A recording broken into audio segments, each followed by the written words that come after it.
The Vancouver Canucks have made themselves a signing on this early Saturday morning. Take a look at this. PATRIK ALLVIN announced today the Vancouver Canucks have agreed to terms on a 3-year ELC with forward Ty Mueller.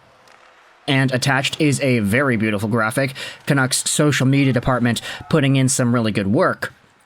And this is a really good signing, I think. You talk about the guys that the Vancouver Canucks are adding that pretty much provide solid depth throughout the organization. We saw this last year with the Akito Hiroses, the Cole McWards. We saw that this year with Christian Felton. The only difference here with Ty Mueller is that he happens to be a Vancouver Canucks draftee. Take a look at this. Mueller is a 21-year-old forward, 5'11", 201 pounds, left-handed guy, and he was a Vancouver Canucks draftee last year in the 4th round, 105th overall. Now the thing is, because he's 21 years old, born in 2003, and drafted by the Canucks last year, he was an overage player.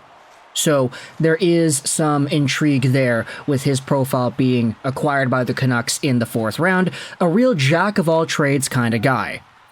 Ty Mueller brings a little bit of everything to the table. He's a capable two-way forward with good supporting instincts away from the puck, mostly sound reads with it, and sufficiently fleet of foot.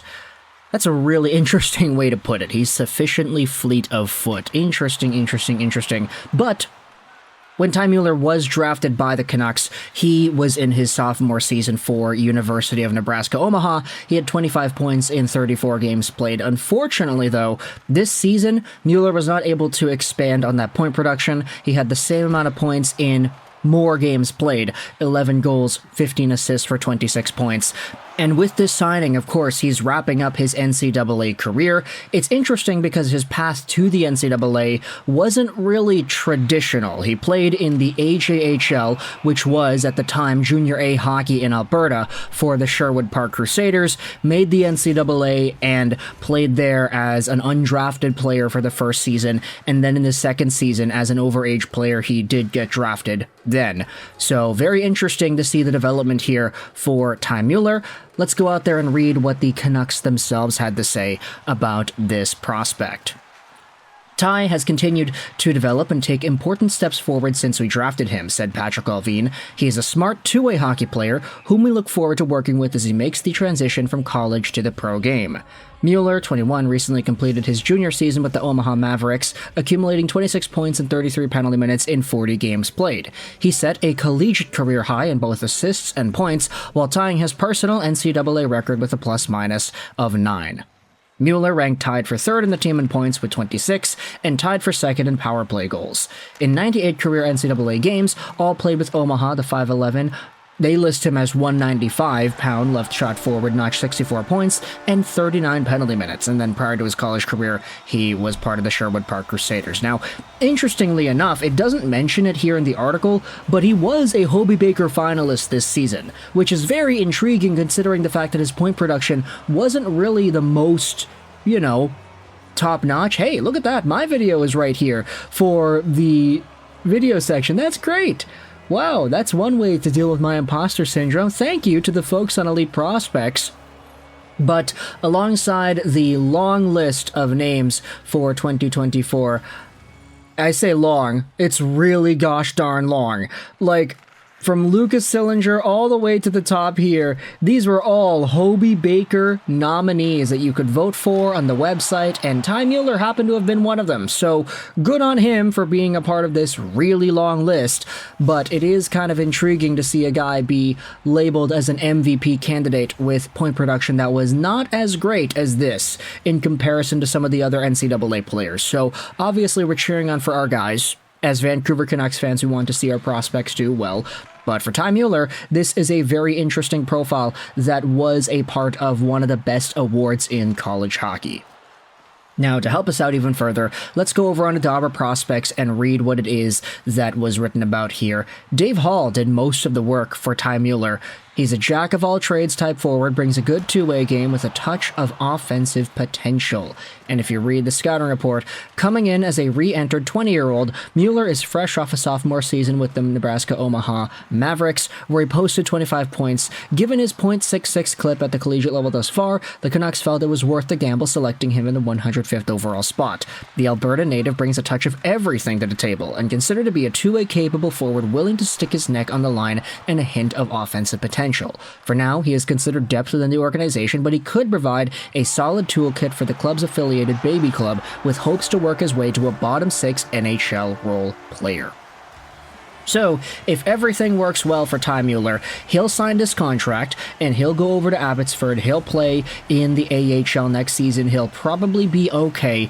Maybe he doesn't even max out as like a point-per-game guy with the Abby Canucks. Maybe he rounds himself out as a 30-40 point guy per season in the AHL, but whose intangible tools are so valuable that if the Canucks need a forward call-up from Abby, maybe they get Ty Mueller, maybe they plug him into the bottom 6, and maybe the expectation isn't really too high for him to be like an Arshdeep Baines-level point producer or a guy who's got all this offensive potential. Just an extra guy to fill in the spots, fill in the blanks, and if he's good enough, maybe you're seeing somewhat of a Tyler Mott-esque role with a little bit less work ethic. Now, I know that's a very distinct player profile, but when you consider some of the guys that the Vancouver Canucks have had over the years, there are players that made themselves known in the bottom 6 who were just very responsible, jack-of-all-trades kind of guys. Maybe Tyler Mott was a bad example because everybody thinks about his work ethic and his buzzsaw-like qualities and his clutch goals. Maybe more so along the lines of these other guys. I mean, who's a good bottom 6 player the Canucks have had the past little while? I guess this season you could say Teddy Bluger is in there. In the past, you could mention Jay Beagle. There's a lot of guys you could say were thrusted into the Vancouver Canucks bottom 6 and were pretty alright. And Ty Mueller, if everything works out well for him, he may be one of these guys. So the Canucks are at it again with these NCAA guys. It's just this one happened to have been a draft pick for theirs. And I actually really do like the strategy. I get it. You could say, wait a minute, why are they drafting like 20-year-old guys with their mid-round picks? There are still prospects available that might be seen as more valuable. And that's kind of the thing. For a guy like Ty Mueller, if the Vancouver Canucks identified a profile that they really liked, and let's say it's the 2023 draft, if they're thinking to themselves, okay, we like this guy, but we don't want to sign him just yet, we want to see what he can do. Sure, you can invite him to camp. Sure, you can have him play with you in the scrimmages and everything. But at the end of the day, if he's still a free agent, he's still undrafted, he's still out in the open. So the Vancouver Canucks are pulling off the old Montreal Canadiens strategy, just using one of their late picks to get a guy that they really like in order for them to hold their rights and say, all right, well, we like you enough that we want to check in with you again next year. And next year, if you go through the developments that we tell you to, then we'll give you a contract, you'll come over and you'll be a full-time pro hockey player. And that seems to be exactly what they did. So they have their NCAA guys. This is what PATRIK, ALLVIN, and Jim Rutherford did in Pittsburgh. With Ty Mueller, Akito Hirose, McWard, Sasson even. There are a bunch of guys that you could say the Vancouver Canucks have taken their swings on with the extra roster spots that they have had.